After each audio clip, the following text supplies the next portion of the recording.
बच्चू कडू नेहमीच ऍक्शन मोड मध्ये असतं. पराभव हा आम्हाला काही खचून जाणारा नाही आहे. हम जितने नीचे जाते उतने ज्यादा उभर कर बाहेर आते.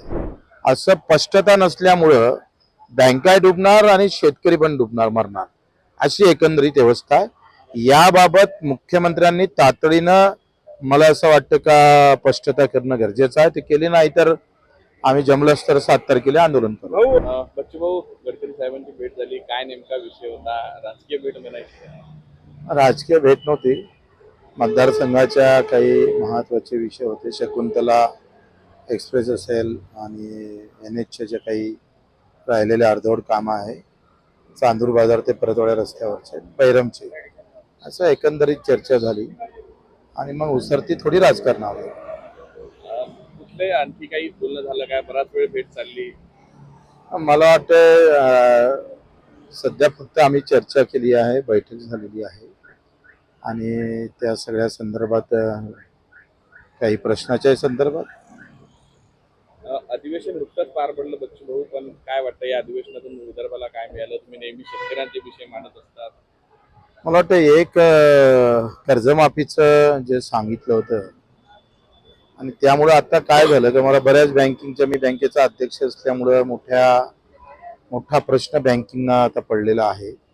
तर कर्ज कुठल्या वर्षातलं माफ होणार, कसं माफ होणार, रनिंग कर्जवाल्यांना काय माफ करणार आहोत. 2012च्या अगोदरची कर्जमाफी मागच्या दोनही कर्जमाफीमध्ये झाली नाही.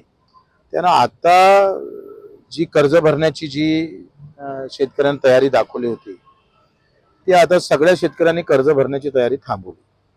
वसुली 100% होणार नाही बँकिंगच्या, कारण घोषणा झाली आणि घोषणेनंतर हे आता जे आपण पाहतोय जानेवारी, फेब्रुवारी, मार्चपर्यंत 3 महिने हे कर्ज वसुलीचे दिवस असतात बँकिंगसाठी.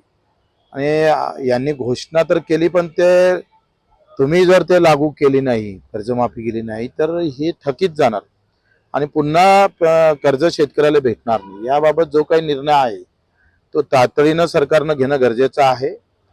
दुसरं, रनिंग कर्ज माफ करणार आहे का थकीत कर्ज माफ करणार आहे?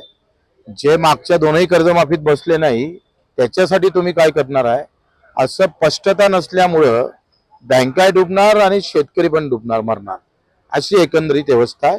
याबाबत मुख्यमंत्र्यांनी तातडीनं मला असं वाटतं का स्पष्टता करणं गरजेचं आहे. ते केली नाही तर आम्ही जमलंच तर 7 तारखेला आंदोलन करू. भाऊ, पराभवानंतर तुम्ही गडकरी यांच्या भेटीला आले, ऍक्शन मोड मध्ये बच्चू कडू आले असं म्हणते. बच्चू कडू नेहमीच ऍक्शन मोड मध्ये असतं. पराभव हा आम्हाला काही खचून जाणारा नाही आहे. हम जितने नीचे जाते उतने ज्यादा उभर कर बाहेर आते, ऊपर आते. त्यांना पाळणं बच्चू कडूला राजकीय त्या टेक्निकली पाळू शकले, पण बच्चू कडूच्या मानसिकतेला, त्यांच्या हिमतीला, त्याच्या एकंदरीत विचाराला पाळणं शक्य नाही. त्यानं मजा तो और अभी आएंगी. बँकिंगच्या विषयासंदर्भात तुम्ही भेटले सहकारी बँकेचा, काय होता विषय?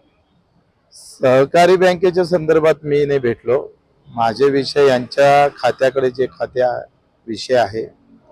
दुसरा, आपण पाहतोय का शकुंतला एक्सप्रेसचं 75% आता सर्वे पूर्ण झाला, डिझाईन पूर्ण झाली आणि ती फार जुनी अशी रेल्वे लाईन होती, ती ब्रॉडगेज झाली पाहिजे. आणि दुसरा, काही पुलाचं होतं. फिनले मिलच्या बाबतीत पण आम्ही टेक्स्टाईल बंद आहे, 23 मिल बंद केल्या केंद्र सरकारनं. त्याच्यामुळे प्रचंड बेरोजगारी वाढलेली आहे. त्यावर चांगला निर्णय केंद्र सरकारनं एक तर स्वतः चालवाव्या, नाहीतर एक चांगला सुकर मार्ग, ज्याच्यातून कामगाराचं जे काही मरण आहे, 3 महिने झाले कामगारांना पगार नाही आहे, 15 आत्महत्या झाल्या, पण त्याच्यावर कारवाई होत नाही. सरकार खाली बीजेपीचं आहे, मतदारसंघात बीजेपीचे आमदार आहे आणि वरते सुद्धा बीजेपी आहे. तर आत्महत्या होऊ नये एवढीच कडकडीची विनंती आहे. 7 तारखेला काय आंदोलनाची भूमिका असणार आहे आणि काय काय विषय व्यक्त घेणार आहे? आता आम्ही पहिले पत्र CM ला देतो आहे का कर्जमाफी आणि मेंढपाळ लोकांसाठी.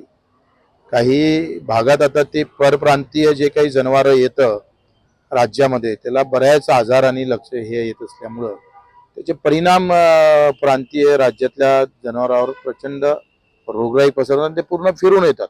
त्याची चाचणी वगैरे काहीच होत नाही. आणि मग त्याचा आम्ही एकंदरीत जेव्हा अभ्यास केला, ते मृतकाचं जे काही आहे जनावर मृत्यूचं प्रमाण खूप वाढतं.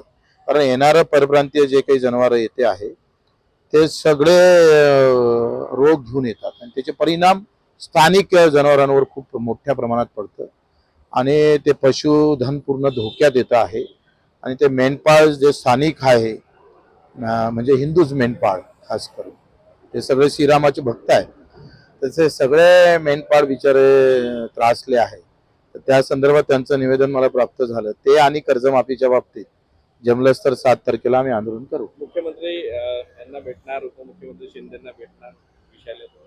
मला वाटतं भेटण्यापेक्षा आम्ही पत्र देऊ आणि त्याच्यावर चर्चा करू ते काय म्हणते ते करू.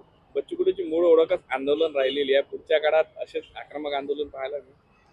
लोकांना आमदारकीपेक्षा बच्चू कडू आंदोलक जास्त प्रसन्न आहे म्हणूनच तर पाडलं असेल. बच्चू कडू भाऊ या.